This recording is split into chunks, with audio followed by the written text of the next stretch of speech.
மதுரை கப்பலூர் சுங்கச்சாவடிக்கு எதிரான போராட்டத்தை ஒட்டி நடைபெற்று வந்த பேச்சுவார்த்தை தோல்வியை தழுவியிருப்பதாக அண்மை தகவல் கிடைத்திருக்கிறது. இன்று காலை முதற்கொண்டே முன்னாள் அமைச்சர் RV உதயகுமார் தலைமையில் 200க்கும் மேற்பட்ட அதிமுகவினர் கப்பலூர் சுங்கச்சாவடிக்கு எதிர்ப்பு தெரிவித்து தொடர் போராட்டத்தில் ஈடுபட்டு வருகிறார்கள்.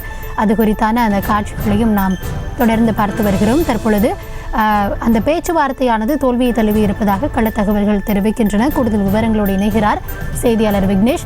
வணக்கம் விக்னேஷ். சற்று முன்னதாக அந்த பேச்சுவார்த்தை நடைபெறுவதாக தகவல்களை பகிர்ந்திருந்தீங்க. தற்பொழுது பேச்சுவார்த்தை தோல்வியை தழுவி இருப்பதாக தகவல் வெளியாக இருக்கிறது. இதனையடுத்து போராட்டக்காரர்களின் அடுத்த கட்ட நடவடிக்கை என்னவாக இருக்கும்? விரிவான விவரம். நிச்சயமாக, அதாவது திருமங்கலம் கோட்டாட்சியர் அலுவலகத்தில் கப்பலூர் சுங்கச்சாவடி உள்ளூர் வாகனங்களுக்கு கட்டண விலக்கு குறித்து நெடுஞ்சாலைத்துறை அதிகாரிகளிடம் மற்றும் வருவாய் கோட்டாட்சியரிடம் பேச்சுவார்த்தையானது RV உதயகுமார் தலைமையில் போராட்டக்காரர்களுடன் பேச்சுவார்த்தை நடைபெற்று வந்தது. இந்த நிலையில் நடத்திய பேச்சுவார்த்தையில் தற்காலிகமாக பழைய முறையை அமல்படுத்தி கொள்ளலாம் என அதிகாரிகள் தெரிவித்திருந்த நிலையில் இதனை வாய்மொழியாக ஏற்றுக்கொள்ள முடியாது என எழுத்துப்பூர்வமாக எழுதி தருமாறு போராட்ட குழுவினர் கோரிக்கை விடுத்தனர். இதற்கு அதிகாரம் என்னிடம் இல்லை. இதற்கு நிரந்தர தீர்வு மாவட்ட ஆட்சியர் தலைமையில் செயலகத்தில் பேசிதான் முடிவு எடுக்க முடியும் என நெடுஞ்சாலைத்துறை அதிகாரி தெரிவித்துள்ளார்.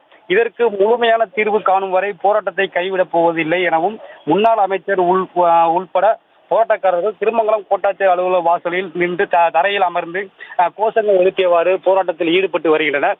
இதைத் தொடர்ந்து முழு தீர்வு காணப்பட்டால் மட்டுமே இந்த கட்டண விலக்குக்கு உள்ளூர் வாகன ஓட்டிகளுக்கும் இந்த சுங்கச்சாவடியை அகற்ற கோரிக்கைகள் பல்வேறு கோரிக்கைகளை நிறைவேற்றப்பட்டால் மட்டுமே இந்த போராட்டத்தை கைவிடப் போவதாகவும் தற்காலிகமாக தங்களது பேச்சுவார்த்தைக்கு எந்த உடன்பாடும் இல்லை எனவும் தெரிவித்து போராட்டக்காரர்கள் மற்றும் அமைச்சர் கோட்டாட்சியர் அலுவலகம் வாயிலில் போராட்டத்தில் ஈடுபட்டு வருகிறார்.